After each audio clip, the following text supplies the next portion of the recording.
الحمد لله الذي هدانا لهذا وما كنا لنهتدي لولا أن هدانا الله أشهد أن لا إله إلا الله وأشهد أن محمدا عبده ورسوله صلى الله عليه وسلم. السلام عليكم ورحمة الله تعالى وبركاته.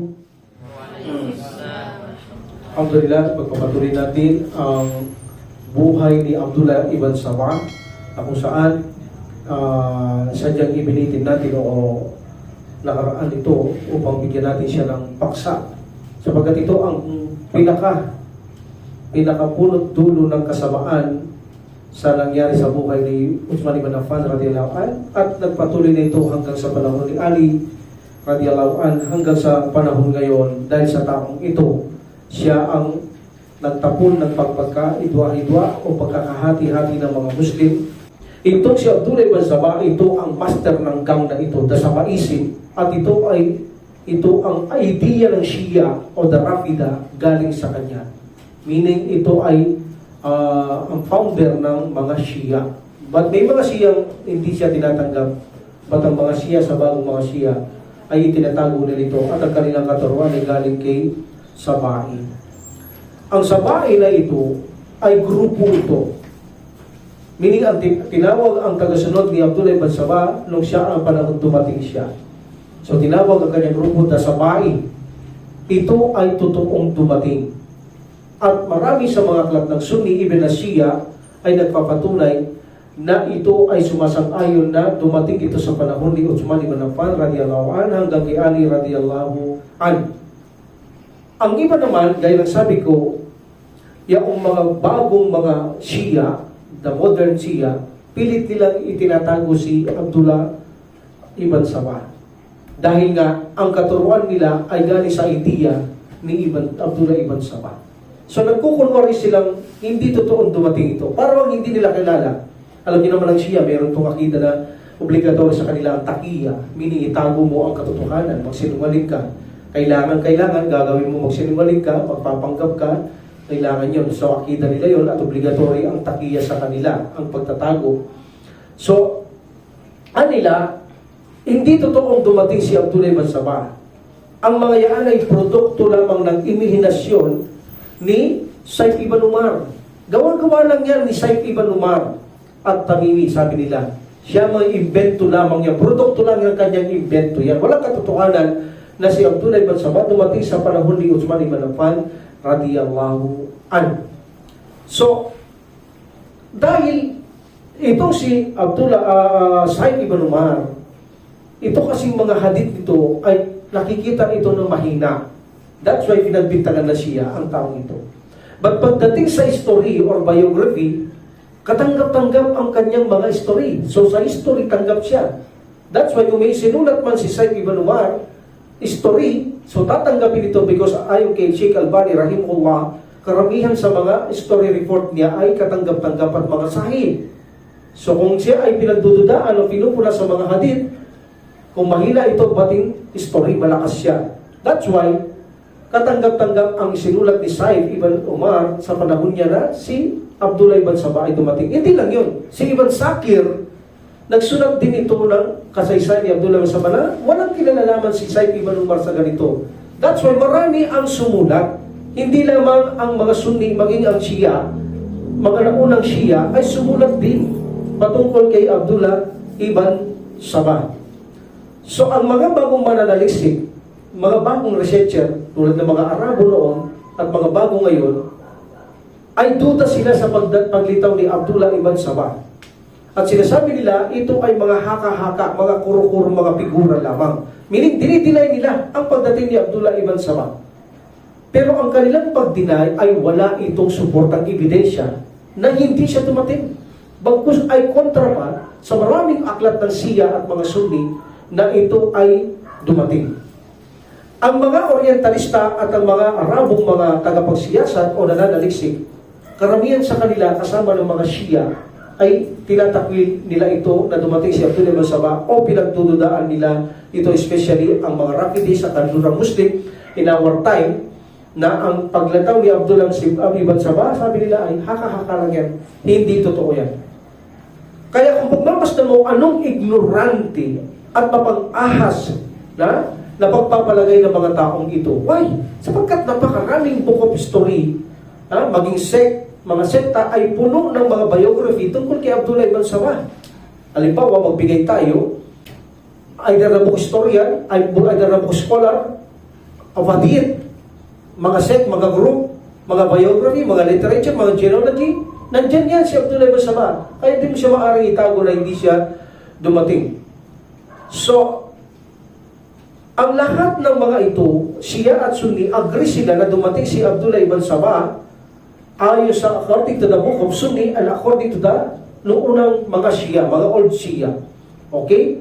Na ang nagpapatunay sa mga aklat nila na katotohanan dumating si Abdullah ibn Sabah. Unahin natin ang mga fruit ng Sunni. Ang fruit ng Sunni na lumitaw si Abdullah ibn Sabah, at ito ay hindi lamang limitado sa Tariqul at-Tabari. Sa aklat ni at-Tabari, ang Tariqul at-Tabari, hindi lamang yan limitado sa kanya. Ngunit ang kaibahan ng aklat ni Tabari ay mayroon itong taglay na mga marami siyang materyales na pinanghawakan at detalyado. Yun ang kaibahan ni at-Tabari sa kanyang Tariqul at-Tabari, detalyado ang kanyang istorya. Hindi katulad ng mga ibang aklat. Pero marami ang nagsulat sa kanila. Like for example, si Said ibn Umar at Tamimi, nagsulat din niyaan. No? So, ang mga paratang ng mga taong ito na hindi naniniwala sa pagdating ni Abdullah ibn Sabah o sila'y duda, ay walang katotohanan bagkus kinokontra nila ang katotohanan. So, ilan sa mga Sunni na nagpapatunay sa mga aklat natin na sinasabi, like for example, Ibn Habib, sinabi niya na si Abdullah ibn Sabah ay anak ito ng babaeng Ethiopia. Meaning taga-Syria siya, from Sana'a. Udyo siya. Isa siyang Udyo na nagpanggap ng Muslim. Nagpanggap ng Muslim. Dahil malaki ang puot at tinanakit niya sa mga Muslim. So ang kanyang pakana kung bakit siya nagpanggap ng Muslim upang paghati-hatian, hati-hatiin, pag-iwalay-walayin ang mga Muslim at mag-imbento ng mga kasalungalingan para na sa ganun pasamain ang mga namumuno. Meaning, puno ng pag-iimbentong kasinungalingan ang gagawin ito. Ba't matalino? Can you imagine, nag-iisang tao, kaya niyang isinagawa ang kanyang plano. Isa siyang magaling siya, para pang pinagandaan niya ang kanyang gagawin. Magaling siya sa katusuhan.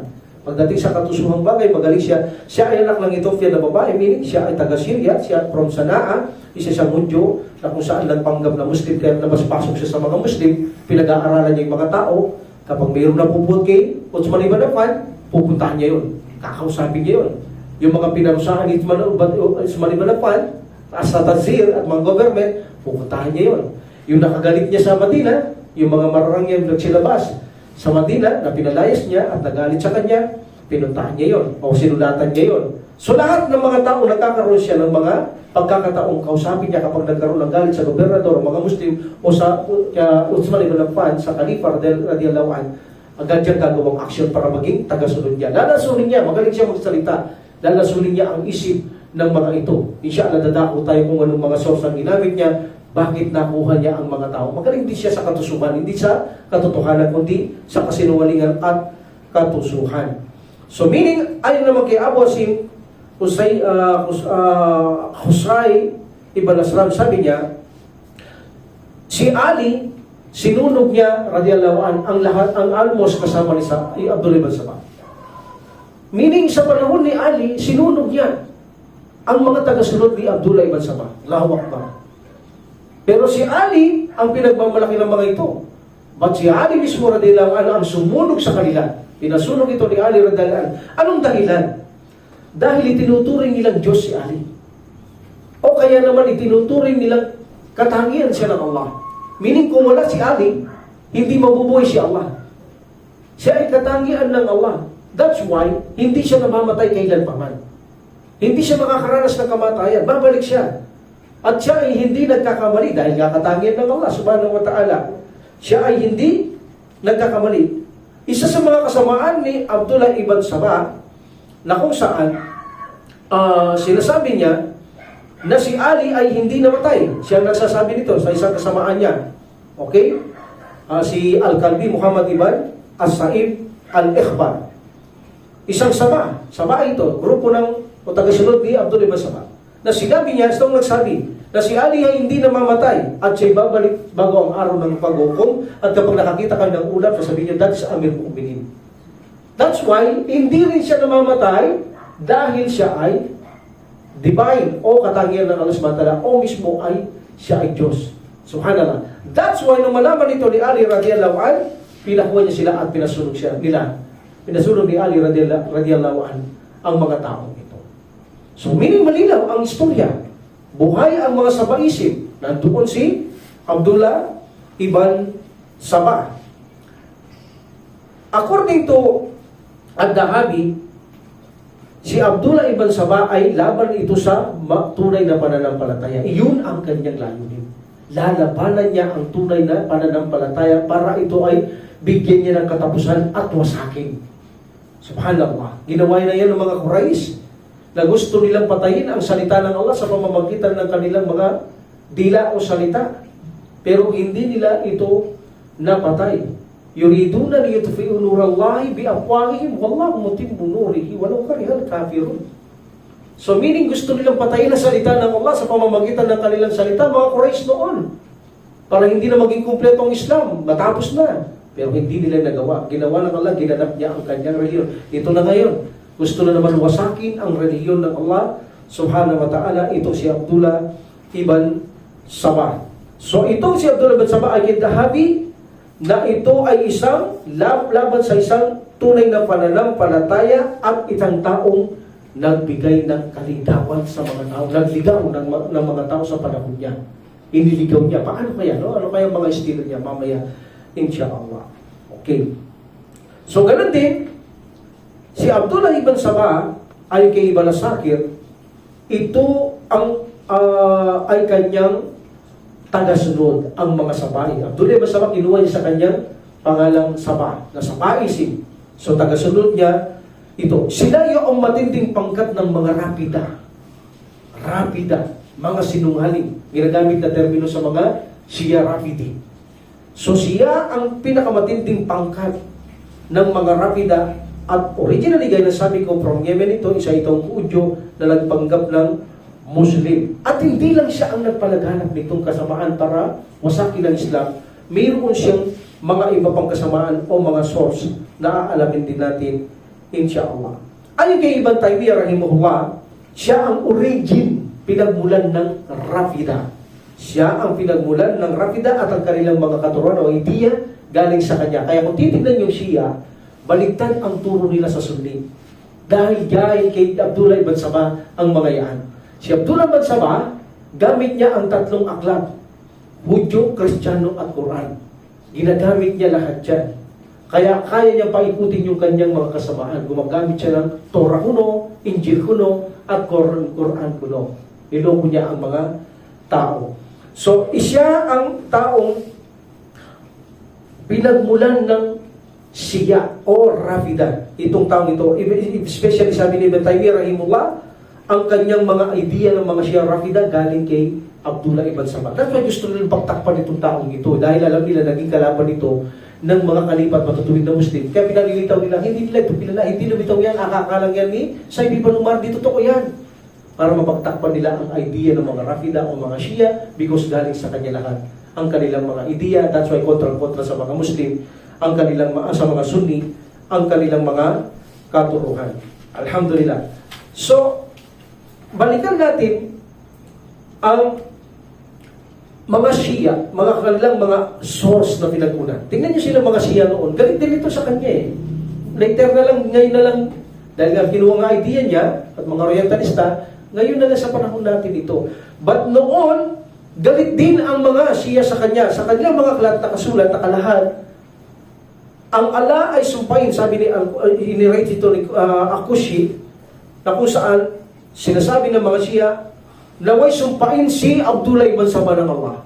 So meaning nandun si Abdullah ibn Sabah, paano na nididila ito? Mga naunang Shia ito.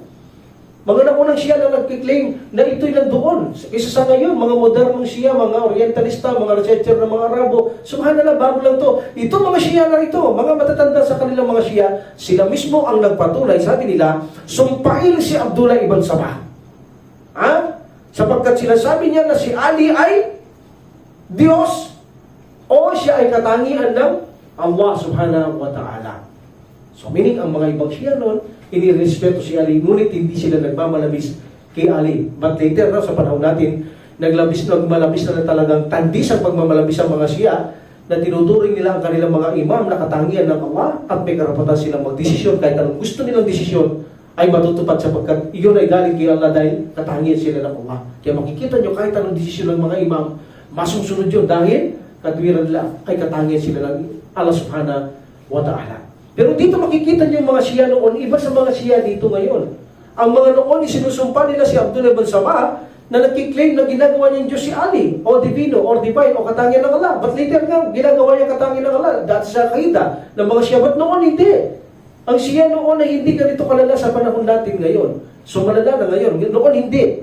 Kaya sabi nila, kasumpa-sumpa o isumpa ng Allah si Abdullah ibn Sabah na nagpapanggap na kung saan sasabi niya si Ali ay isang banal, si Ali sa katangian ng Allah, siya mismo ang Allah. Ang sino man magsabi sa atin ng kasinungalingan, sabi nila, kung sino man magsabi ng kasinungalingan sa atin, itakwil ito sa ating mga sarili, huwag niyong tatanggapin.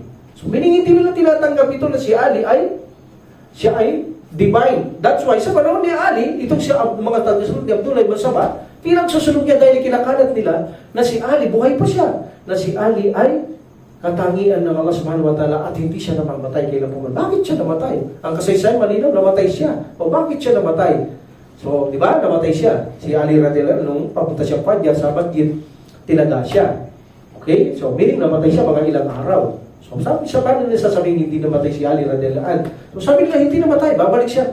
Sa araw ng pag-uukom, bago mag-uukom, babalik siya itong si Ali radhiyallahu anhu. So, alhamdulillah, mayroon ngayon na lumilitaw sa panahon natin, mga Sunni, ang mga Shia, noon, sa nakaraan noon, agree lahat sila na dumating si Abdullah ibn Sabah. Ito rin ang pananaw ng mga ibang Orientalista ngayon.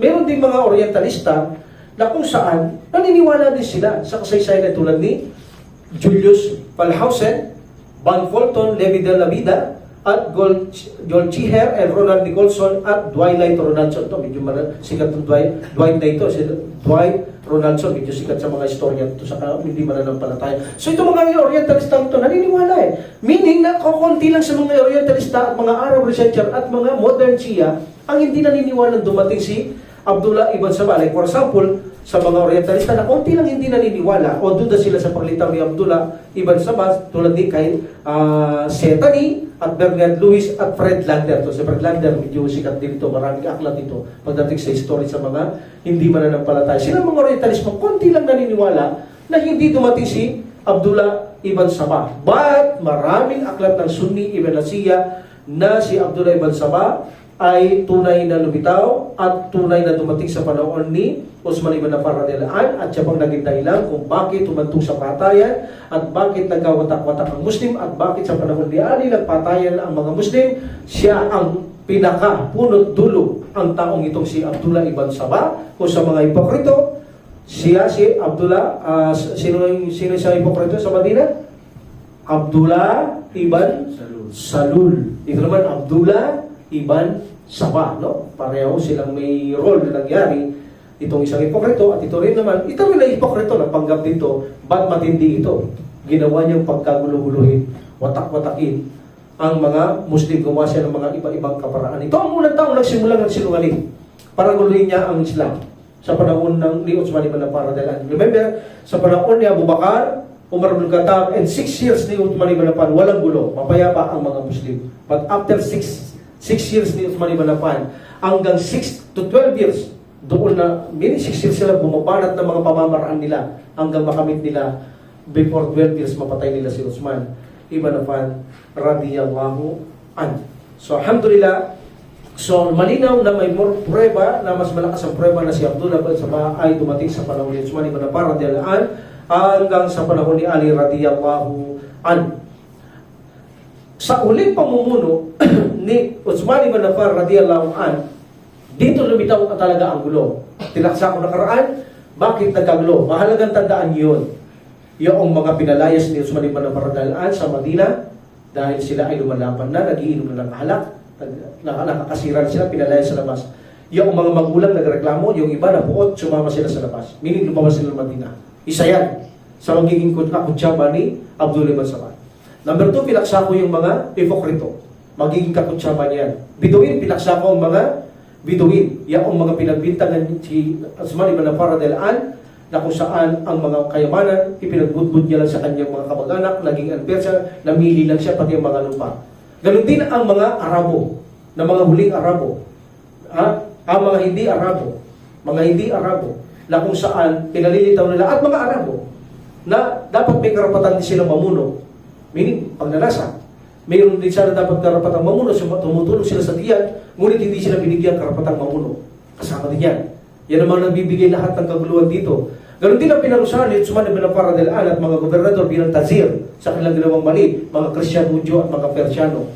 So meaning ang lahat ng yan ay magiging kasama yan ni Abdullah ibn Sabah. Yan ang dahilan kung bakit nagkaroon ng maraming kaguluhan because of makamundong buhay at sinamantala ito ni Abdullah ibn Sabah ang pagkakataong ito at nagkunwari siya mag-Muslim para papasukan niya ang lahat ng lugar na nasakop na lugar ng mga Muslim at ikalat niya ang kanyang plano sa mga naninira sa mga nasakop na lugar ng mga kamusliman. Alhamdulillah. So, itong si Abdullah ibn Sabah, nagkalat siya ng kanyang pananaw at paniniwala. Nagkalat siya. Nagpabricated siya sa kanyang sarili na itong si Abdullah ibn Sabah, ang propagated niya, inintroduce niya sa mga bagong Muslim, unang-una, na si Uthman ibn Affan ay ninakaw niya ang pwesto ni Ali. At pakinggan yan.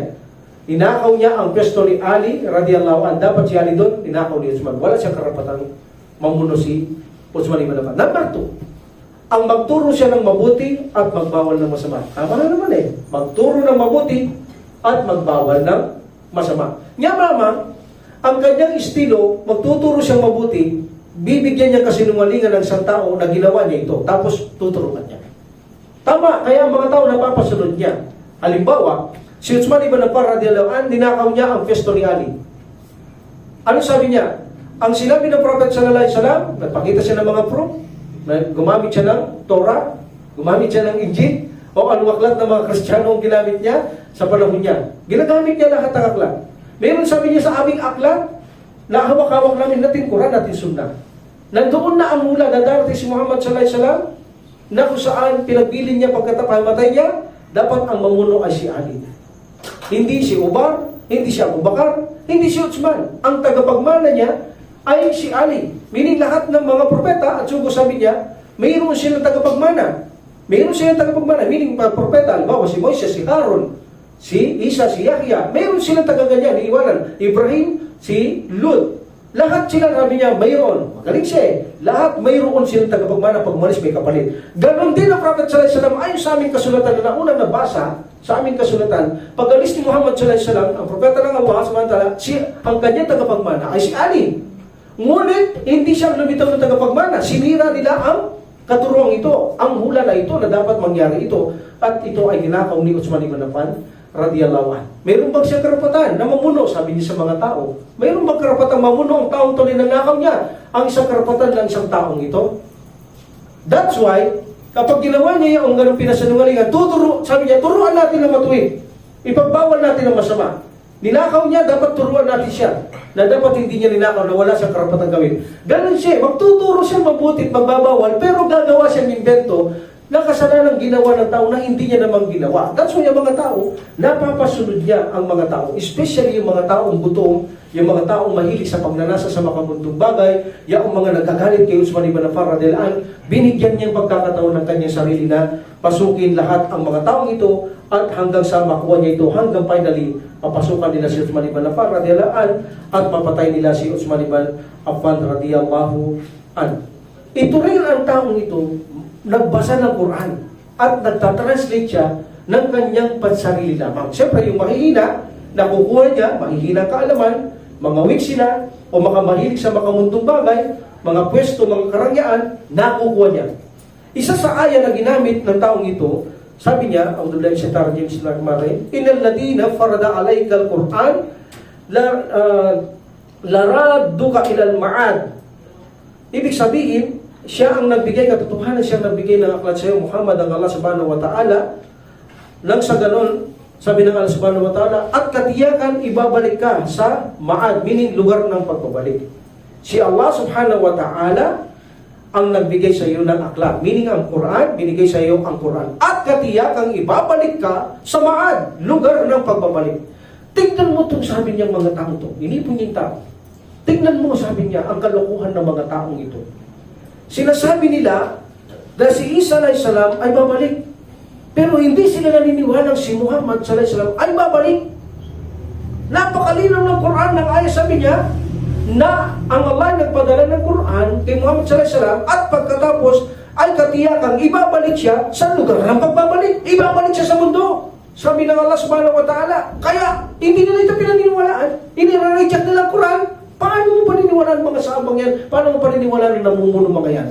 Sabi niya, dahil yung nakasulat sa Quran na babalik siya, ayaw nilang tanggapin na babalik si Muhammad sallallahu alaihi wasallam. At kung babalik si Ali, sabi niya, kadilaan, mas may karapatan bumalik si Muhammad sallallahu alaihi wasallam. So nakita mo ang paglalasod niya sa mga tao, yung Quran, ginagawa niya ganyan ang Quran sa kanila. Magaling siya. Kaya yung mahina, ang utak nila, at mahihilig sa mga makamundong bagay, yun, nadadali niya. Hindi naman siya nakikipag-usap naman sa mga malalakas ang iman, hindi siya pupunta ron. Pinupuntahan niya lang yung alam niya may puot, may galit, may pagnanasa sa dunya, mga naparusahan. Yun ang kanyang mga target. Kapag alam niya na ikaw ay stricto sa Islam, ikaw ay banal sa Islam, ay hindi kanya lalapitan, hindi kanya kakausapin. Kakausapin niya lamang yung akala niyang makukuha niya at madali niyang mapukaw ang mga ito.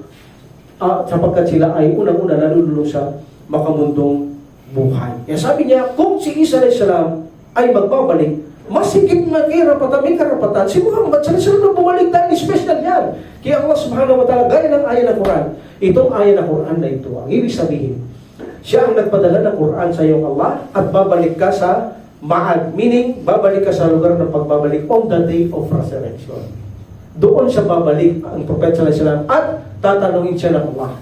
Hindi siya tatanungin ng Allah subhanahu wa ta'ala dahil siya gumawa ng ito, ginawa mo ba ito, ginawa mo hindi. Tatanungin niya para mag-witness sa mga tao. Na ibig sabihin ng Muhammad sallallahu alaihi wasallam, ipinarating mo ba sa tao ang Quran at isinabuhay mo ba? Yun lang. Opo, Panginoong Allah, ipinarating ko ang Quran, saksi kayo, nagsinabi ko bago ako mamatay ng last farewell hajj ko, sinabi ko sa mga tao, na iparating ko bang buo ang katuruan ng Panginoong Allah? Kasi kayo na sila sumang-ayon na nagsabing, na iparating ko yung Allah. So, na iparating ito ng Prophet sallallahu alaihi wasallam. Tatanong siya kung na iparating na isa buhay, sasagutin ito ng Prophet sallallahu alaihi wasallam. Doon ang tinutukoy ng Allah, na katiyakang ikaw ay ibabalik sa Ma'ad sa lugar ng pagbabalik, muling pagkabuhay ang tinutukoy. Pero binigyang interpretasyon ni Abdullah ibn Sabah, na ito ay babalik sa mundong ito katulad ni Isa alayhis salam. So nakuha niya ngayon yung mga tao na bibilib siya sa kanya. Sapagkat may galit sila kay Uthman, sa mga gobernador, sa mga Muslim na matutuwid. Of course, papanig sila dito sa taong ito at inaasahan nila ang taong ito na makapagbibigay sila sa kanya, sa kanila ng kaginawaan dahil sa napakagaling ng ulo ng taong ito sa tingin nila. No? So yun ang mga taong naluloko ni Abdullah ibn Sabah. So ganun din, sabi niya, ang mga tao, sino ang higit na gumawa ng mali? Yan na. Sino ang higit na gumawa ng mali na hindi niya tinupad ang gusto ng sugo ng Allah? Diba? Oo nga naman. Sino pa kaya, sabi niya, higit gumawa ng mali na hindi mo tinupad ang gusto o binilin ng sugo ng Allah? Ano yun, sabi niya sa mga tao? Sino ang sabi ng Prophet sallallahu alaihi wasallam, pagkamatay niya, si Ali ang kanyang wasi o tagapagmana. Ang kanyang heir, siya ang tagapagmana. Hindi nila sinunod dyan. Sino pa ang higit na gumawa ng mali? Maliban sa mga tao yan, ninakaw nila ang pwesto niya ni Ali radhiyallahu anhu, na si Uthman mismo ang nagnakaw sa pwesto niya. Karapat dapat bang sundin ang pinunong nagnakaw lamang ng walang katarungang pwesto na ito ni Ali radhiyallahu anhu? Ha? Karapat dapat ba? Kaya sabi niya, magsitindig kayo at turuan nyo ng mabuti ang tao yan, bawalan niyo siyang masama. Ayun, ang mga target niya, nakukuha nyo na, unti-unti ha. Magtuturo nga naman siya ng mabuti at magbabawal ng masama, pero mag-iimbento siya ng mali ng tao, tapos tuturuan nila kung ano ang mabuti. Ano mabuti nito? Uthman, ibalik mo ang lugar kay Ali. Hindi yan karapat-dapat sa iyo. Bali ang ginawa mo. Bawal yan. Dahil ang utos ng Prophet sallallahu pagkatapos niya, tagapagmana niya, siya, lahat ng propeta at sugo may tagapagmana. At yung Prophet sallallahu tagapagmana si Ali Radalan. At si Prophet sallallahu ay silyado ng mga propeta at sugo. Silyado din ng tagapagmana si Ali Radalan. That's why, tumandig kayo, sabi sa mga tao, turuan niyo ang mga namumunong yaan. Ito, mali ang kanilang ginagawa. Tama naman, mali yun. Kung totoo. Ngunit hindi naman totoo yun. Walang katotohanan at walang kaalaman ng mga sahaba, pati si Uthman ibn Affan, mga gobernador, na itinaga niya. Walang alam lahat ng mga taong yan. Sila lang ang nakakaalam, lalo na itong mga taong niloloko ng taong ito. So nakokontrol niya ang mga taong ito because of that. Sa kanilang mga pagnanasa, galit kayo sa mga namumuno, galit sa kay Uthman, yung mga hindi binigyan ng pwesto, yung mga pinabigay ni Uthman ng kayaman, mga kalupaan na namili lang siya sa kanyang kamag-anak, pinwesto niyang namumuno, mga kamag-anak, may galit sila. Yun ang mga sinasamantala ni Abdullah ibn Sabah. So dito sabi niya, magpanggap kayo. Ayan na, magpanggap kayo na magturo ng mabuti at masama. Meaning magturo kayo mabuti at masama. Turuan nyo ang mga gobernador na gumagawa ng mga mali.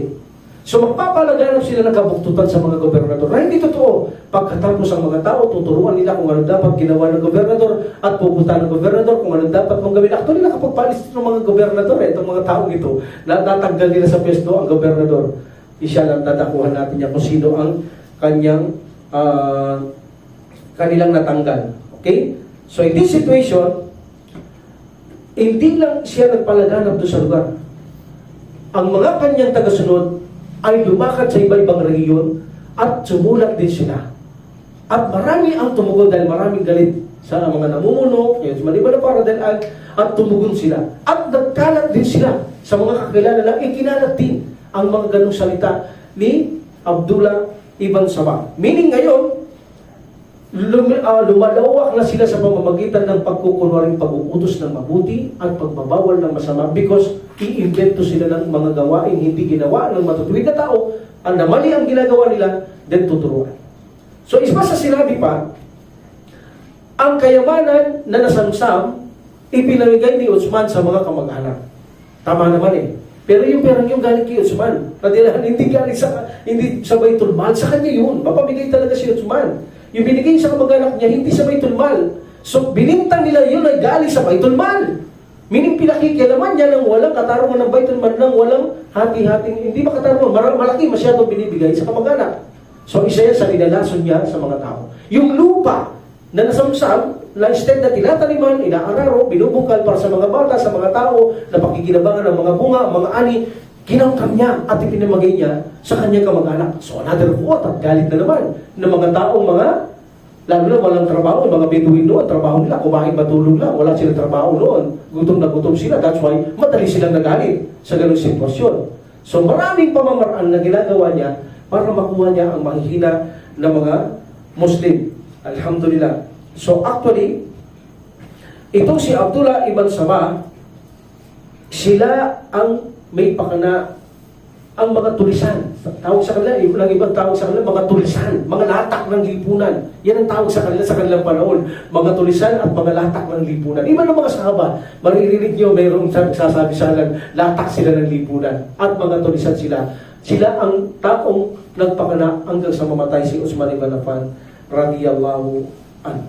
So ang kanilang mga plano ay mga pagpalaganap ng kabuktutan, hindi sa pamamagitan ng patayan, sa pamamagitan ng ipagkawatak-watak ang mga Muslim, mamuhi at magkagulo sila. Nangyari yan kay Ali radhiyallahu anhu. Nangyari yan. Anong dahilan? Because of Uthman, pinatay nila si Uthman. Dito ang dahilan kung bakit nag-away-away ang mga Muslim. At ito'y nangyari na pinatay si Uthman because of Abdullah ibn Sabah. That's why siya ang master ng gang na ito, ang punot dulo sa lahat ng gulo sa mga kamusliman na nangyari dahil kay Abdullah ibn Sabah na ito. So, inakit niya ang mga tao sa kanyang mga diskarte, mga katusuang, mga estilo para makuha niya ang mga tao, para magamit niya ang mga taong ito hanggang sa pupunta sila sa Manila, hanggang pagplano silang patayin nila si Uthman ibn Affan radiyallahu anhu.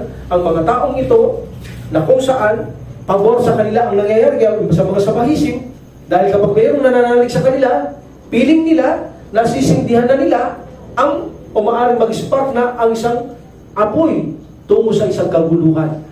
Silang nakikinabang dito sa mga napapala nilang nakukuha nilang mga tao. Masaya sila. Ito na ang pagkakataon na kung saan maaaring umispar na o sumindi na ang kaguluhan sa mga mananampalatayang Muslim. Pagkatapos ay mag-away-away, pagkatapos ay matapos na ang kanilang pananampalataya. That's it! Nakaganti na tayo. Meaning yun kasi ang mission niya, ang gumanti dahil sa nakamkam ang kanilang mga karangyaan, kaharian. Ngayon na wala na silang ganon, kundi under sila ng mga Muslim, hindi nila ito matanggap. That's why, isang tao na nagpakala ng kaguluhan itong si Abdullah ibn Sabah, gagawin niya ang lahat ng paraan para lamang mapagwatak-watak niya ang mga kamusliman. Subhanallah. And then pumunta siya sa Egypt. Alam natin, nasakop na ito ng mga Muslim. Dito siya nagsimulang magtayo ng organisado. Laban kay Uthman ibn Affan radiyallahu an. Nakipag-usap siya sa mga tao na kung saan sabi niya, pumunta ka sa Madina. Sabi niya, pumunta ka sa Madina. Sipagkat ang kalifa doon, inaagaw niya ang pwesto ni Ali. Pumunta kayo doon. Kausapin niya, turuan niyo ng mabuti.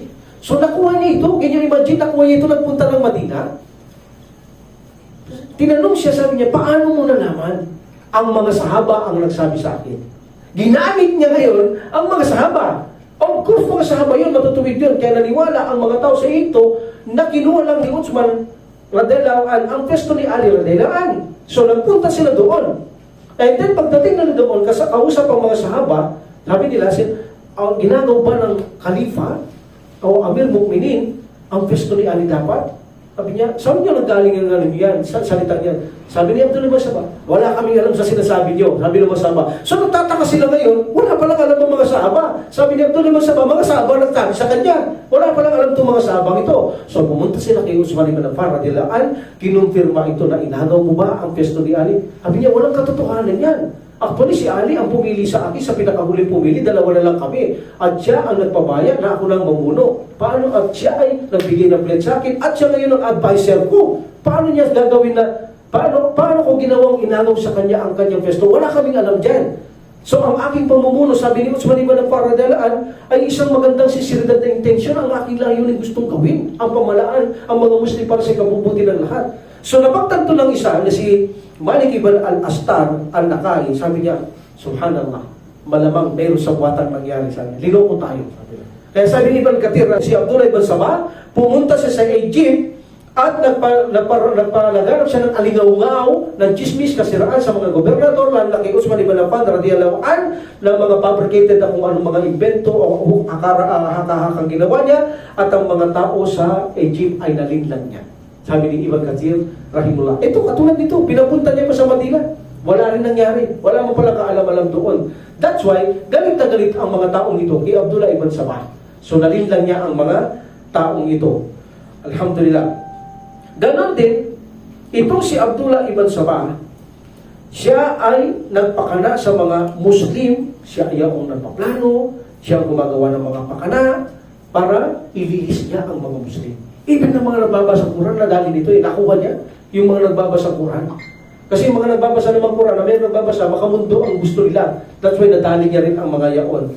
So in this situation, lumalaganap na ang mga sumusunod kay Abdullah ibn Sabah dahil sa kanyang mga fabricated na mga haka-haka at paninira sa mga mananampalataya, lalo na sa mga namumuno. Hit niya ang mga namumuno at gusto niyang palitan itong si Uthman ibn Affan radiyallahu an. So, isa sa napatanggal nila, kita mo to, napatanggal nila itong si Al-Walid ibn Uqba. Ito ang gobernador ng Kufa. Subhanallah, napatanggal nila ito. Galing ng diskarte nila eh. Talagang parang pinapag-aaralan nila ang bawat kilos nila. Kaya imagine napatanggal nila ito because ng mga fabricated na mga kasinungalingan, lumitaw na masama itong si Al-Walid ibn Uqba. Lumitaw na masama siya. Ito isang banal na tao na naging lumitaw sa mga tao na masama siya. Kinamuhian siya ng tao. Hindi siya ginagalang, hindi siya sinusunod. Minabuti ni Uthman ibn Affan radiyallahu an. Napalitan na siya. Ang ipinadala dito ni Uthman ibn Affan radiyallahu an ay isa naman bamaksik. So dito ay ipinalit niya si Sa'id ibn al-As. So ito ang bagong gobernador ng Kufa. Pagdating niya doon, umakyat siya sa mimbar, pagkatapos niya pinuri ang Allah subhanahu wa ta'ala at sinalawat. Sabi niya, ako ay pumunta rito na nag-aalinlangan, ngunit nang utusan ako ng khalifa, wala akong nagawa. At sinabi niya, naririto ako ngayon, sabi niya, upang aking kaharapin ang mga nangyayari dito. Sabi ni Said sa kanila, at susugpuin ko ito, ang kalokohan ito. Either na mapatay niyo ako o masusugpo ko kayo. Sisimulan ko sa araw na ito. Matapang ang pumalit. Sisimulan ko sa araw na ito. So in this situation, ang mga tao ay medyo nanahimik sila, medyo matapang, mabaksik ang kapalit. Ito naman ang hinaano niya yung mga taong nanggugulo. Sinabi niya naman yung mga taong nanggugulo. Yun ang kanyang tinatarget dito, yung mga nagre-rebelde. Okay? So, alhamdulillah. So, ito ang kanyang mensahe sa bagong gobernador to sa Kufa, na kung saan susugpuin niya ang sino mang gumagawa ng pagpapalaganap ng kabuktutan doon. Sabi ni Said. And then si Said ay sumulat siya na makita niya, pinag-aralan niya mga tao doon, pinag-aralan niya hanggang sa makita niya, nalaman niya kung anong pagsusuri meron siya. Sumulat siya kay Uthman ibn Affan radhiyallahu anhu. Sabi niya, lumalala ang sitwasyon sa Kufa, ya Amir Mu'minin. Malala. Mas marami ang malala kaysa sa matino. Hindi mo na nga halos makita pa ang mga sahaba dito. Actually, kaunti lang mga sahaba. Ang nananaig dito, sabi niya, ang mga taong masasama. Lumaganap ang masama. Sabi niya, mas marami ngayon ang masama dito. Ano ang gagawin natin? So, ang gawin mo, sabi ni Amir Mu'minin, Uthman ibn Affan radhiyallahu anhu, sabi niya, ang isang paniniyak, ang isang paniniyak para sa tiwala ng mga tao ay ibigay ang karapatan. Isulat natin. Isulat mo ang mga naunang mga Muslim, matatanda, at nagmalasakit sa Islam. Unahin mo sila. Bigyan mo sila ng karapatan na unahin mo sila. Meaning malaking karapatan nila. Even na sa sahod nila. Pagkatapos yung mga taong mga maaalam at nagmalasakit, nagjihad sa Islam. At pagkatapos yung mga matatanda ng Muslim bago kaysa sa mga bago ng Muslim. At lahat doon, pagkatapos nila, gawin mo tagasunod ng muhajirin. Tinamaan na naman ngayon to.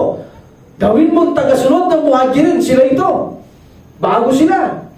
So, hindi na naman nila matanggap ito. Bagong batas ito. Ipinarating ito ni Said sa kanila na ang utos lang ni Amir Mu'minin, ang utos sa kanya na huwag silang bigyang fiesto. Gawin lang silang tagasunod. Mababa na uri na tagasunod ng mga muhajirin. Galit na galit sila na naman dito sa sitwasyon ito. Ito yung sinasabi nilang nagbulungan sila. Iyan ang nga sinasabi natin eh.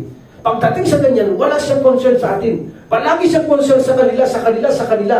Paano kung tila baga, wala tayo, tumutulong naman tayo sa pagpapalaganap, sa pagkikibaka, sa landas ng Allah subhanahu wa ta'ala. Pagdating sa ganyan, dahil makamundo, gusto nila, target nila, piesto, makamundo bagay, naghinalakit sila, nalipupo sila ng gusto. Hindi nila matanggap yun, pinalaganap na naman nila yun sa kanilang mga kasamaan, ang ganong mga sistema. Nagkukwentuhan sila, nag-usap sila lang, hindi nila pinaparinig yun sa mga Muslim na mga galit sa kanila. Sila, nagtatago sa isang lugar, doon sila mag-usap, naglalasunan ng mga sarili sa bawat isa, nilalason nila para magalit ito sa mga namumuno.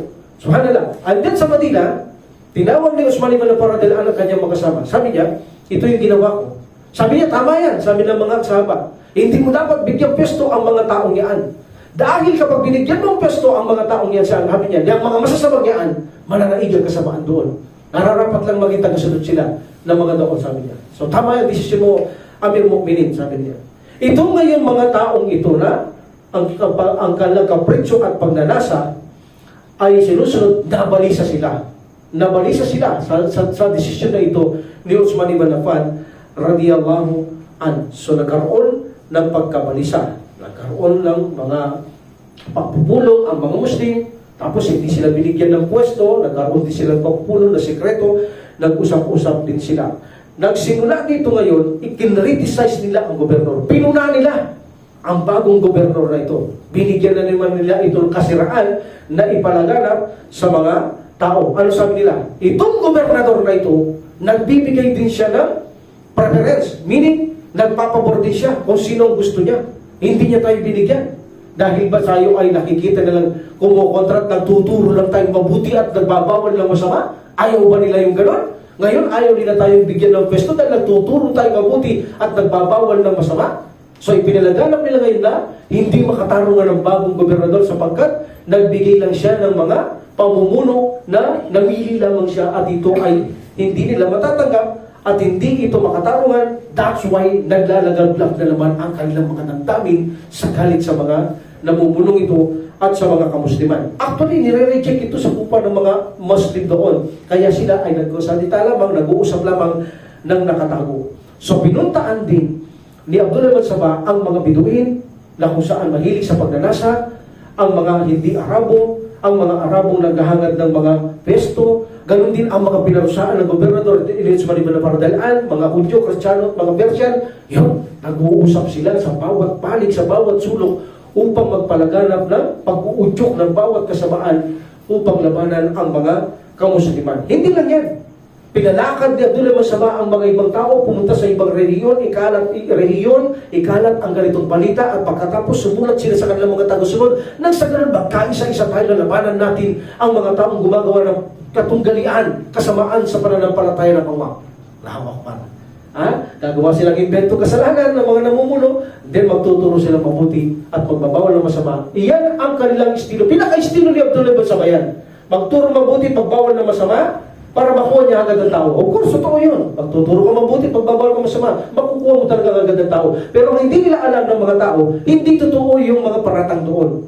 Ang alam nila, totoo ang paratang. That's why tuturuan o babawalan. That's why believe ang mga tao kay Abdullah ibn Sabah. So ang kanyang galit at bukod dito, gusto niya nang pasimulan ang paglaganap ng kanyang layunin na wasakin ang Islam upang sa ganun ay matigil na ang mga Muslim, matigil ang mga sundalo, matigil ang reliyon ng Allah subhanahu wa ta'ala. Ginamit niya, ni-recruit niya ang mga hangal, ang mga sumusunod sa kapritsyo at mga pagnanasa, mga pinarusahan, mga mangmang, mga mahihina. Pinagsimulan niya na ang kanyang plano na siya ay magpakahirap, lumakad, samantalahin na ang pagkakataon nang sa ganun ay mabuo niya ang kanyang masamang plano laban kay Usman ibn Fardalan at sa mga namumuno. Itong si Abdullah ibn Sabah, siya ang pinuno ng gang ng Sabaysim. Siya ang pinuno. Pinakapinuno ito, pinakakarmalduman na tao ito sa panahon na ito na siya ang gumagawa ng kabuktutan. Subhanallah.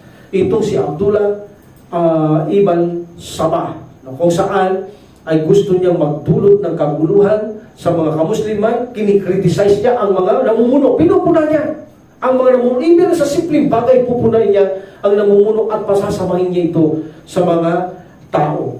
At hindi lang yun. Itong si Abdullah ibn Sabah, lahat na nakuha niya, inutos niya na magpalaganap ng kung paano ang pinangaral, tinurok sa inyo, ipalaganap niyo sa tao ang layunin natin ay magkaisa tayo sa kapayapaan, kabutihan. Hindi na maganda ang kanilang ginagawa. Kailangan magsama-sama tayo, magtulong-tulong para awatin ang mga namumulong ito sa paggawa nila ng mga sariling mga desisyon, mga sariling mga kayamanan na kanila lamang pinipili, ang binibigyan nila, hindi na makatarungan, hindi na tama.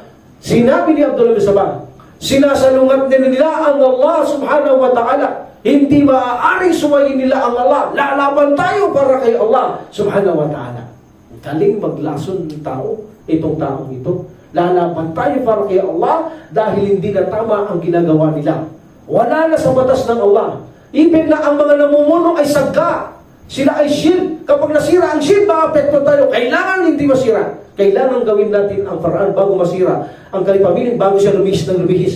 Kapag lumihis ang namumulong yan, magkakagulo tayo at mawawala ng kayapaan, mawawasak tayo. Bago lumihis, gumawa tayo ng paraan, turo natin ng mabuti, bawalan natin ng masama. So ipanaganap nyo sa buong rehiyon ang ganyang katuruan.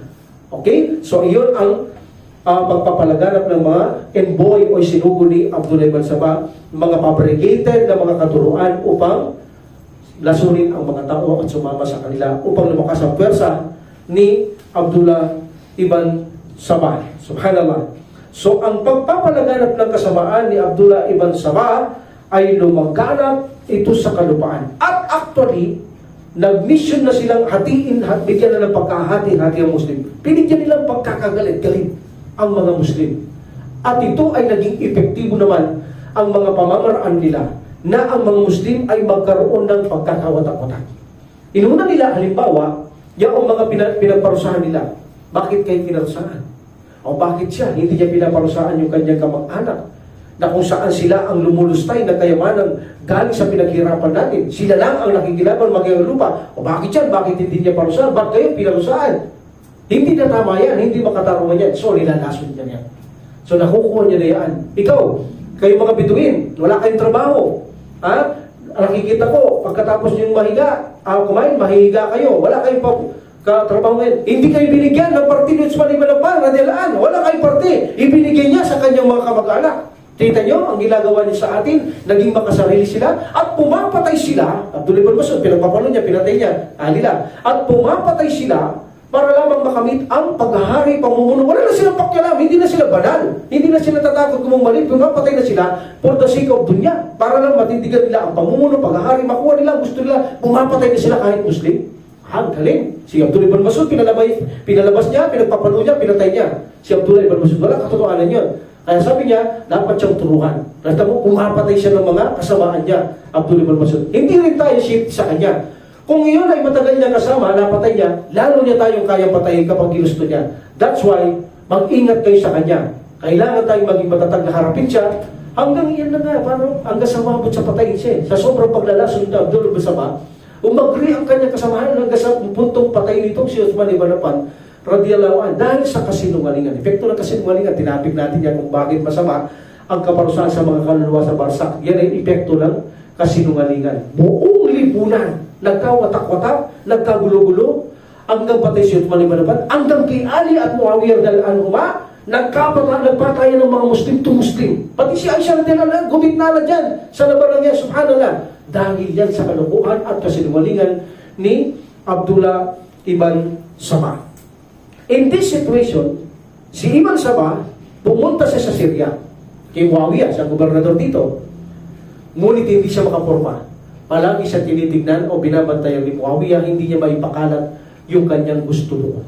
That's why, hindi makaporma. Umalis siya sa Syria.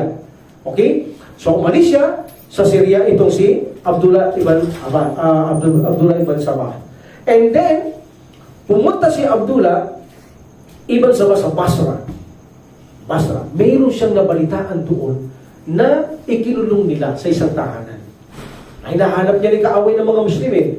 Nabalitaan niya doon si Hakim ibn Jabla na ikinulong sa isang tahanan. Ito kasi si Hakim ibn Jabla, bagamat Muslim, pag dumating na ang Muhajirin, lalabas siya pati kasama niya.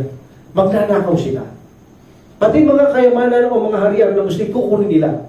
That's why sinumbong ito ng mga Muslim sa namumuno na kung siya si Amir ibn Quraish. So, sinumbong siya at ang kanyang kasamaan at sumulat sila kay Uthman ibn Affan, itong mga tao na kung saan nagre-request na palayasin sila. So, sumulat si Uthman ibn Affan radhiyallahu anhu kay Amir ibn actually si Abdullah ibn Amir ibn Quraish. Sumulat siya at sabi niya, kunin siya at huwag palayain at huwag bigyan pagkakataon makalabas sa Basra. So, kinulong siya. Pinuntahan niya ito. Sikreto siya pumunta doon, kinausap niya si Hakim ibn Jabla na magnanakaw, na kalaban nito ng gobernador, kalaban ng mga tao. Kinulong siya sa isang tahanan, hindi siya makaalis doon. Surprise niya o palingid niyang pinuntahan ito. At nakumbinsin niya ito. Madaling kumbinsin ito, kaaway ito ng mga Muslim eh. So madali niya itong nakumbinsin. Ngunit natulugan ito ng gobernador na mayroong tao doon kay Hakim ibn Jabla.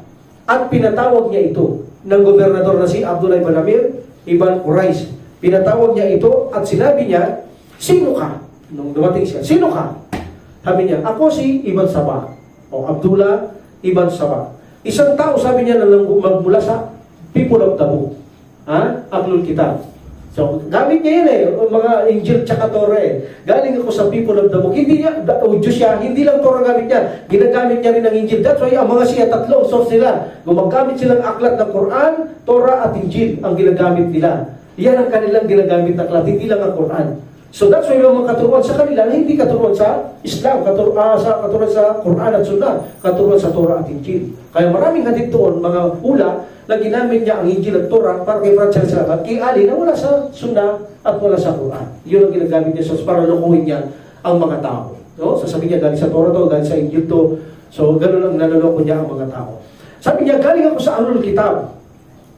Ako Yemeni, Hudyo ako, but galing ako sa Ahlul Kitab. And I like the Islam. At gusto ko ang Islam. That's why pinasukan ko ang Islam, naging Muslim ako, at gusto ko mapalapit sa iyo. At gusto ko manirahan dito. Kita mo, galing magsalita. Pero kilala na siya, sabi niya, Hangal, umalis ka sa lugar na ito, sabi ng gobernador. Umalis ka dito, sabi niya. Hindi kita kailangan dito. Ikaw pala si Abdul Ibn Sabah na nagpapalaganap ng kabuktutan sa mga Muslim na gusto mo sirain ng relihiyon ng Allah. Lumayas ka rito. Layas! And then lumayas sila, nasama niya yung mga tao, nakuha niya. Lumabas sila at nasama niya ang mga ito. And then mayroon dito sa Kupa na iniwanan ni Abdul Ibn Sabah. Nakipag-away naman ito sa Kupa. Okay? Sino ang gobernador natin doon ngayon? Sa'id ibn al-As. Abang siya, Sa'id ibn al-As, nandun siya sa kanyang assembly o sa kanyang konseho at ang kanyang mga kasamaan.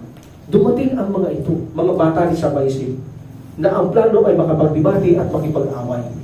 No? Buo din ang loob nila. Can you imagine? Almost 10 lang ito, o 7 o 10. So dito, pagpasok nila, nagkaroon na timano ng mga away o alitan sa kanilang mga bibig. So, isa sa mga tao doon na si Qunais ibn Humayis al-Asadi, sinuntok nila. Binugbog nila hanggang hinimatay ito. Of course, tutulong yung anak, binugbog din. At nahimatay ito. Ang gobernador, binabawal sila. Ngunit hindi sila nakinig. So, sa ganitong sitwasyon, nawalan sila ng malay ng tao. At nalaban ito ng mga tribo, ng mga taong ito, at sumugod sila. But actually, nabawal din, naawat din ito ng gobernador. Ganon sila. Galing desperado. So, lumalaban sila. In this situation, nagre-rebelde sila. At lumaganap ang pagre-rebelding ito. At nakarating na sa iba-ibang lugar o rehiyon sa mga gobernador, kilala ang mga taong ito na nagpapagalaganap ng kabuktutan. Bagamat hindi pa kilala ang kanilang mga mukha ng iba, ng mga ibang namumuno ng mga Muslim. So in this situation, ang mga napupuot ng mga taong ito ay nagpalaganap ng rumors at kasinungalingan kay Uthman ibn Affan at sa Kupa at ganoon din sa gobernador ng Kupa. Sila matagal na naman galit na galit. Nagbigay na naman sila ng mga fabricated na mga balita sa namumuno at sa mga gobernador na siyang nagpasimula ng gulo. Kung bakit nagkaguloan nila, pumasok kami doon para sana makipag-ayos, mag-usap, ngunit ang ginawa nila ay sinaktan kami, binugbog kami, nagganti lang kami. So mali na naman ang kanilang mga pagpaparatang. Lumitaw na naman na masama ang gobernador at kanyang mga tauhan. Pinasama na naman, pinalaganap na naman ito. Yan ang mga inapoint ni Uthman. Sabi nila, yan ang inapoint ni Uthman na hindi karapat dapat mamuno. Inapoint niya ang mga nanggugulo. That's why si Uthman hindi karapat dapat mamuno dahil isa siya sa mga taong walang kaalaman sa pamumuno. Hindi katulad ng naunaan nila, mapayapa. Ngayon magulo dahil hindi marunong yung namumuno. So meaning, pinasama na naman nila si Uthman ibn Affan radiyallahu an. Subhanallah.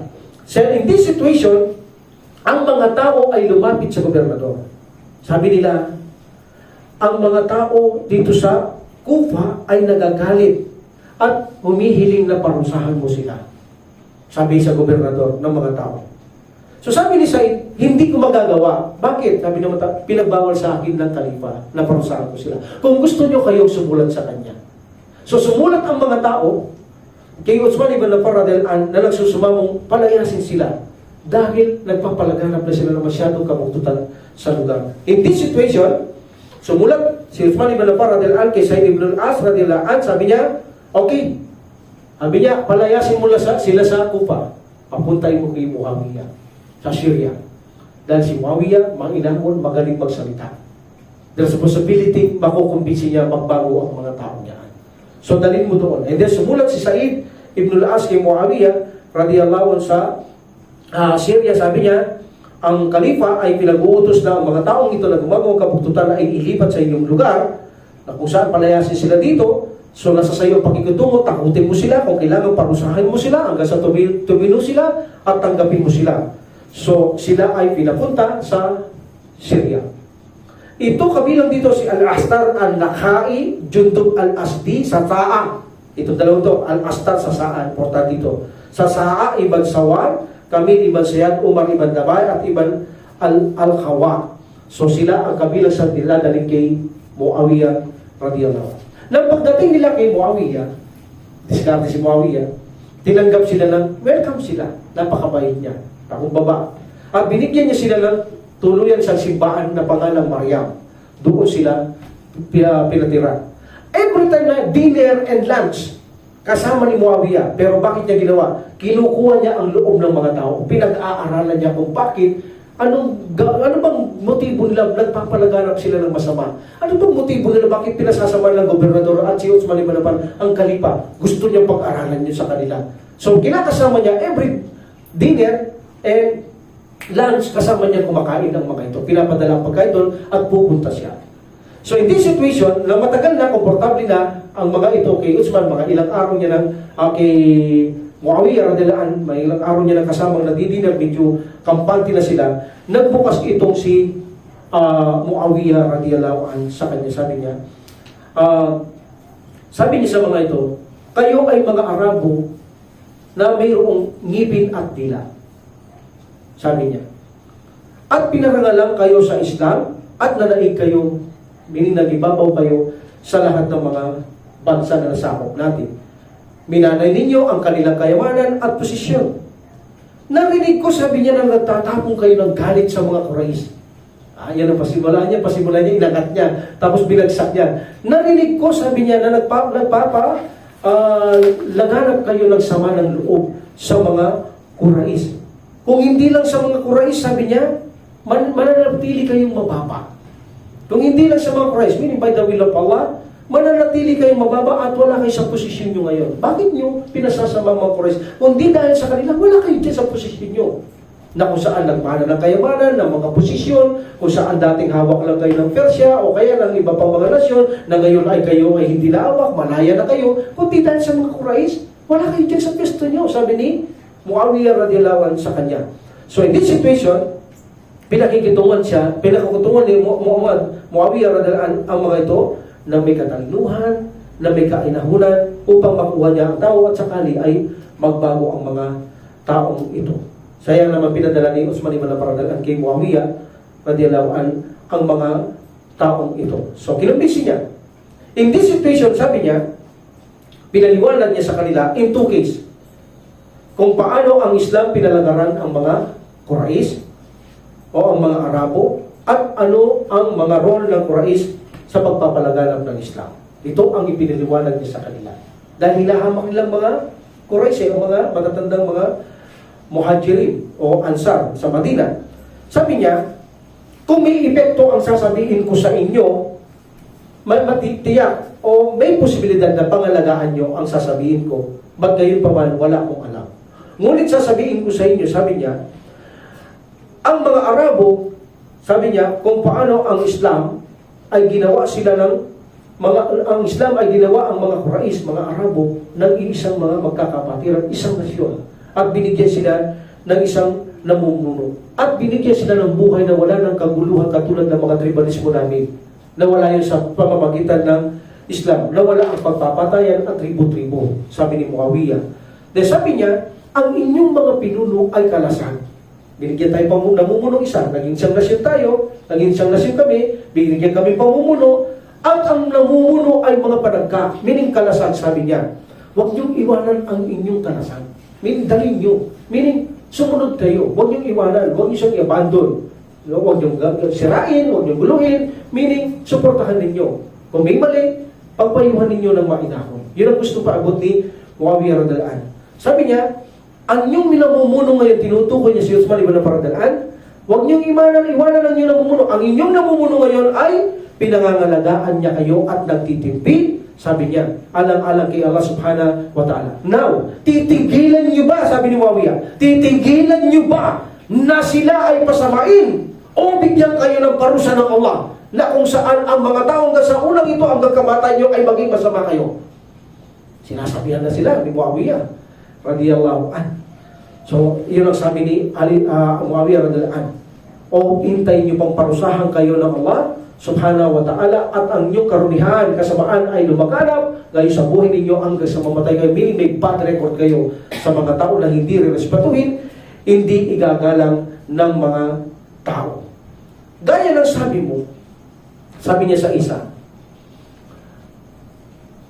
ang mga Quraysh, sabi niya, sumagot ang isa, gaya ng sabi mo, sabi niya kay Muawiyah, ang mga Quraysh, sila ay hindi malalakas. Sabi niya kay Muawiyah, hindi sila malalakas, hindi sila strong. Ha? Sa panahon ng Jahiliyyah, sabi ng isa sa kanila, sumasagot ka, mainit ng ulo. At tungkol naman, sabi mo, sa mga yaan na sila ay mga taong nagkaroon ng isang nasyon, nagkaroon ng pamumuno. Huwag mo kami takutin sa mga yang ganyan pansamanalita, Muawiyah. Yan na.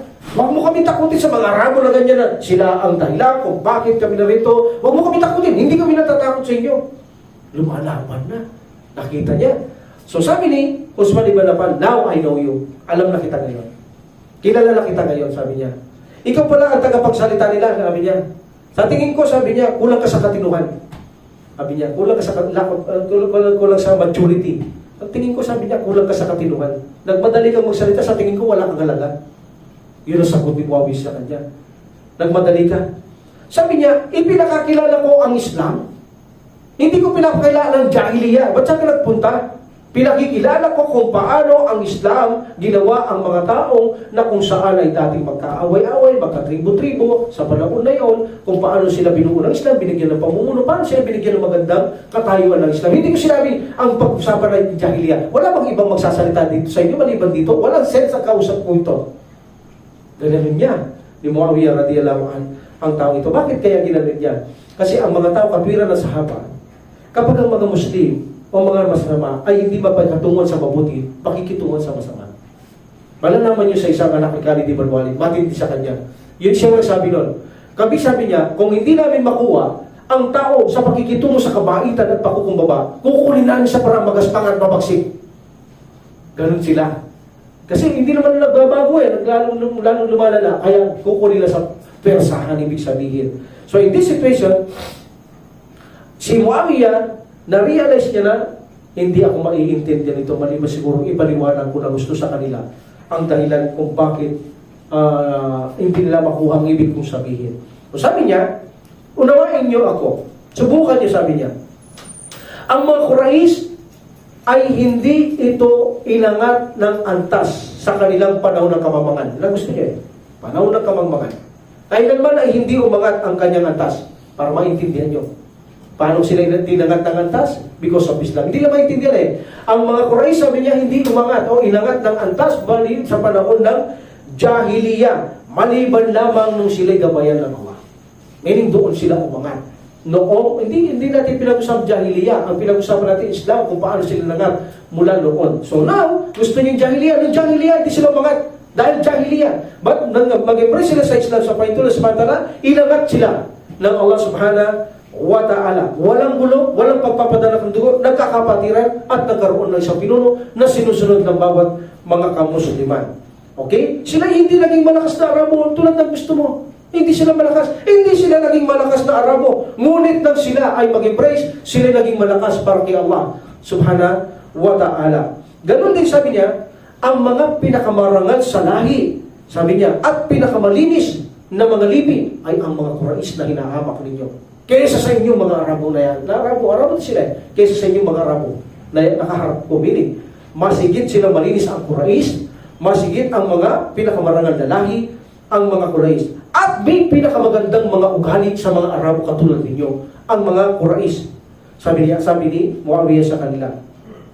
Ang kaligtasan sa panahon ng Jahiliyyah, sabi niya, ang mga tao nagpapatayan nang magpasok sa Islam ay nawala ang pagpapatayan, ang kaligtasan ay dumating sa bawat isa at namayapa ang bawat isa.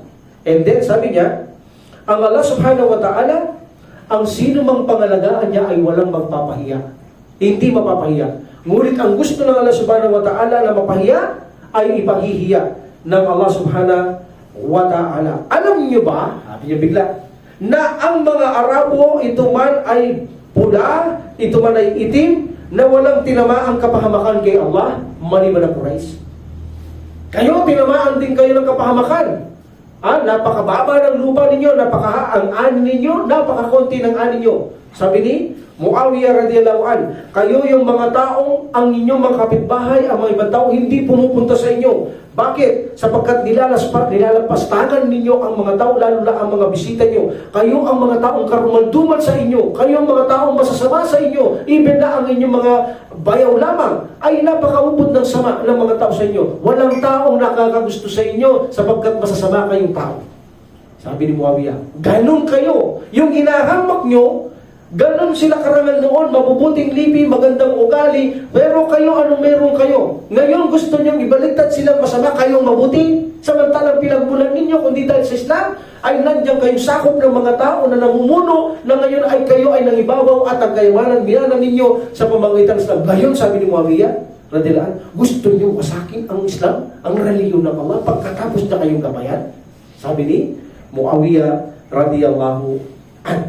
Alhamdulillah, and then tumayo si Muawiyah, iniwan niya sila. And then, kinabukasan, bumalik si Muawiyah, doon siya kumakain Doon siya kumakain. Alhamdulillah.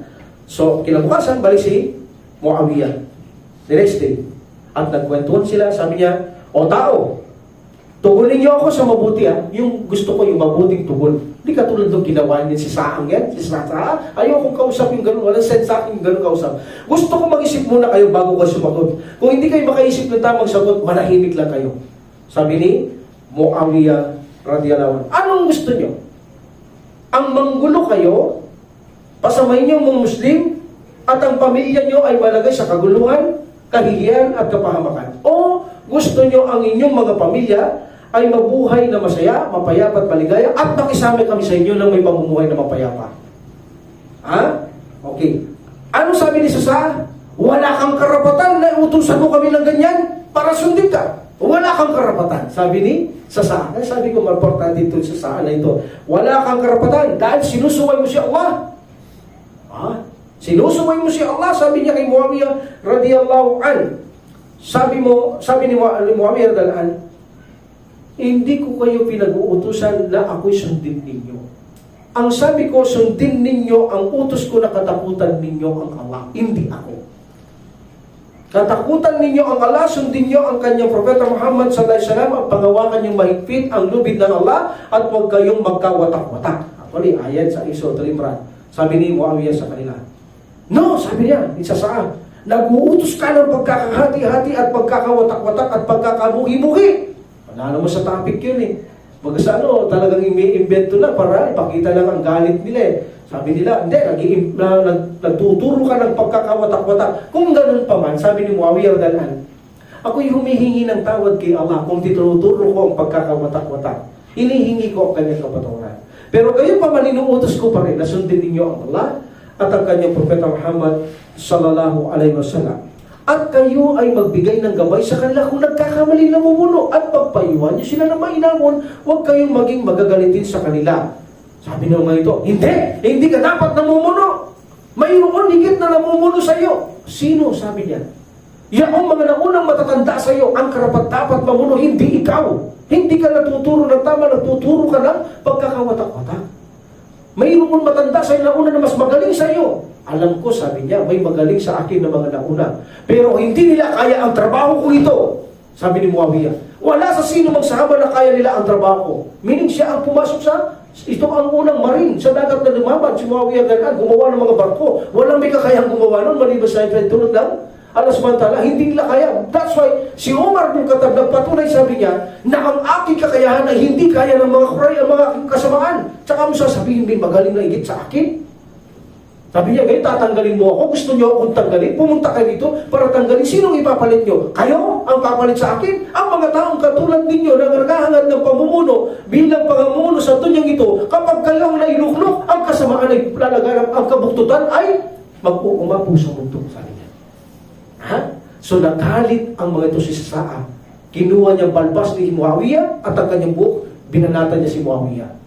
Sinaktan niya namumuno. Hindi siya namama si Muawiyah Mahinaw siya, kinukuha niya lang ito sa magandang mga pamamaraan niya sakaling magbangon. Pero dahil hindi siya binibitawan, sabi niya, alam niyo ba, ako'y pinuno ng Syria, na kapag nakita kayo ng tagasunod ko, na ginaganyan niyo ako, akalain niyo bang maaawat ko pa ba sila? Baka hindi ko sila maawat. So, binitawan siya, takot sila. Baka hindi ko sila maawat, meaning marami yan, pagpapatayin kayo, meaning baka hindi ko sila maawat. So in this situation, si Muawiyah, ginawa niya ang farhan, lahat ng farhan, para lamang makumbisi ang mga taong ito, pero wala pa rin. So ginawa ni Muawiyah, sumulat sa kay Uthman. Anong sinabi niya? Bismillahirrahmanirrahim. Sabi niya, mula sa alipin ng Allah, at para kay Uthman na Amir Mu'minin. Mula kay Muawiyah radhiyallahu ibn Abi Sufyan. O Amir Mu'minin, sabi niya, nagpadala ka sa akin ng mga tao na kung saan ang dilang demonyo. Sabi ni Muawiyah, Allahu Akbar. Nagpadala ka sa akin ng mga tao, sabi nila, ang dila nila mga dilang demonyo. Sabi ni Muawiyah radhiyallahu an. Sabi niya, at ang kanilang salita ay ang gusto ng demonyo. Meaning gusto ni Iblis ang kanilang mga salita. Sabi ni Muawiyah radhiyallahu an. And then, sila ang mga taong ipinadala mo na nakikipag-argumento sa Quran. At sila yung mga taong nagtatapon ng pagkakagulo sa mga tao. Hindi nila iniisip kung anong dulot ng bunga nito o hindi iniisip ang kababuti. Kasamaan ang nag-aarit na mumuot sa kanilang dibdib. Gusto nila ang pagkakaroon ng hati-hati at pagkakagulo. Yun ang motibo, sabi niya kay Uthman ibn Affan radhiyallahu an. At sinabi niya, at ang gusto nilang pagkahati at pagkakagulo ay ang pagsunod nila kay Satan. Sinusunod nila si Satan. Kahit anong kabutihan ang gawin mo, pakita mo, kahit anong mabuti salita, Satan ang kanilang mga dating. That's why may mga dila silang demonyo, sabi ni Muawiyah radhiyallahu anhu. Sila yung mga taong magulo at nanggugulo sa kupa na pinanggalingan nila. Nangangamba ako, ya Amir Mu'minin, kapag nanatili sila sa lugar ko, baka sila ay magpalaganap ng kabuktutan. Ibalik mo na lang sila sa lugar na kung saan nanggaling sa kanila, sa kupa, meaning, ibalik mo sila doon, kung doon na lang sila magpalaganap ng kabuktutan. Meaning, hindi na kaya ni Muawiyah. Okay, binalik sila doon. Dumulat si Uthman ibn Affan radhiyallahu anhu kay Sa'id ibn al-As. Binalik sila sa Kufa.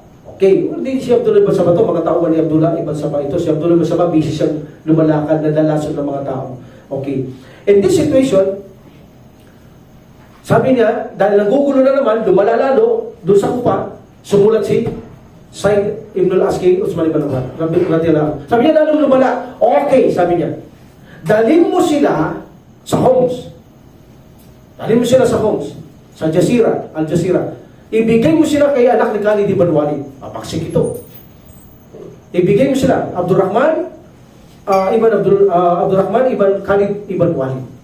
Ibigay mo sila doon. Pinadala sila doon. Ano sabi agad niya, no? Hindi kayo welcome sa akin. Matapang to, anak ni Khalid ibn Walid. Hindi kayo welcome sa akin. Kayo yung mga demonyong nagpapalaganap ng kasamaan, di ba? Sabi niya, sa akin hindi kayo welcome. Yes, maninirahan kayo, pero hindi kayo welcome dito. Sabi ni Abdurrahman ibn Khalid ibn Walid radhiyallahu anhu. Alam niyo ba? Sabi niya, ako ay ang anak ng isang makasaysayang tao na hubod ng tapang at nagpalaganap ng katabangan at maraming ginaping mga kaaway. Ako yun, anak niya ako. Kilala si Khalid ibn Walid. Walang tao hindi nakakakilala niya, mapaksik yan. Ako ang anak nun. Kaaba ko ang taong yaon. Kaya hindi uubra ang inyong mga estilo dito. Walang uubra. Hindi nyo pwedeng gawin ang ginagawa nyo kay Muawiyah at hindi nyo pwedeng gawin ang ginawa nyo kay Sa'id ibn al-As na pakitunguhan kayong makatarungan at mabait tapos ay sinasamantala sila. Hindi po pwede rito yan.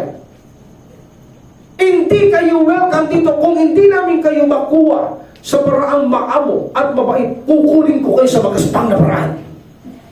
Dahil ang mga taong katulad ninyo na hindi mapatino sa katinuan o hindi mapatino dahil sa pamamaraan ng pakikisama, pagiging mababa ang loob tulad ng ginawa ni Muawiyah at Sa'id ibn al-As radhiyallahu anhu na hindi umubra sa inyo. Sa akin, hindi uubra ang ginawa niyo yan.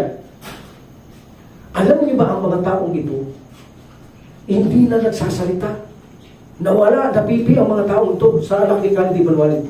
At hindi ito pinabayaan ni anak ni Khalid ibn Walid na pabayaan niyang magsarili doon. No, pag siya ay lalakad, sasama. Pag jihad, isasama niya sila. Kapag pupunta rito, pupunta. Kapag papasok na kahit saan, nandun sila. Wala silang magagawa, hindi sila makakaporma. Hindi uubra katakantaduhan niyo sa akin, sabi niya. Ako'y sumusumpa sa Allah. Kapag hindi ko kayo nabago, sabi niya, pagpapapatay ko kayo. Sabi niya, O, bakit hindi kayo sumasagot? Sagutin niyo ako. Yung tulad na sinasagot niyo sa dalawa na pinagmulan ninyo, sagutin niyo ako. Wala. Ayaw sumagot kay Abdurrahman Khalid Ibn Walid. Ibn Khalid Ibn Walid. Walang nagsasalita sa kanila. Piping-pipi sila pagdating sa taong ito. Ha? Sabi niya, bakit hindi kayo magsalita ngayon? Ha? Bakit hindi kayo magsalita? Nawala na ba si Satan sa inyo? Hindi ba kayo paglaban ni Satan sa akin? Na umuwalay ba sa inyo? Pag puputulin ko ang dila ninyo pag nagkamali kayo sa akin, sabi niya. Puputulin ko yung mga dila ninyo yan. Tingnan ko kung makapaglaganap kayo ng kabuktutan. Alam mo ang ginawa ng mga taong ito? Ha? Sila ay nagsisi. Sila ay nagtauba. Natauhan sila. Ha? And then sabi ng mga taong ito, nagsisisi na kami, sabi niya, sa mga maling ginagawa namin. Nagsisisi? Totoo ba kayo? Kung kayo totoo, pumunta ang isa sa inyo kay Kalipa, kami pumili sa Madina. Doon siya magsisi. Pumunta kayo doon. Pumunta ang isa. Pinapunta doon ni Abdurrahman Ibn Khalid Ibn Walid. Okay? Si Astar al-Nakai ang siya pumunta kayo. Sabi niya, Ya Bir Mu'minin, nagsisisi na po kami sa aming nagawa. Sabi niya, patawarin niyo po kami. Okay, pinatatawad kayo, sabi ng Usman. At manirahan na kayo kahit sa inyo gusto. Hindi, sabi niya, mas gusto namin doon kay Abdurrahman. Kasi nakita namin na ang galing niya, sabi niya, gusto namin siya makasama, gusto namin mapalapit sa kanya. Siya gusto namin makasama. Kaya baka pag gumiwalay na naman kami, gano'n na naman kami. Gusto namin siya dahil siya nakapagbago sa paitulot na nila. Nagbago kami sa kanya, nakaisip kami ng tama. Kung di niya pinakatungo, yun sinasabi natin, kung di kayo magpapasama, mahinahon, kabagsikan ang tatapat sa iyo para magbago ka. So that's why, nagbago sila, nagkaroon naman ng epekto. Ba't ang tanong dito, totoo kaya ang pagbabago ito o pagkukunwari o pagpapanggap lamang yan? Di siya lang aalamin natin yan sa susunod na mga araw. So stop tayo dito. Wakar da'aftal hamdaram lalamin. Wassalatu wassalamu ala rasulullah. Subhanaka lahumma wa bihamdika asyhadu an la ilaha illa anta astaghfiruka wa atubu ilaik. Assalamu alaikum warahmatullahi wabarakatuh. Waalaikumsalam. Allah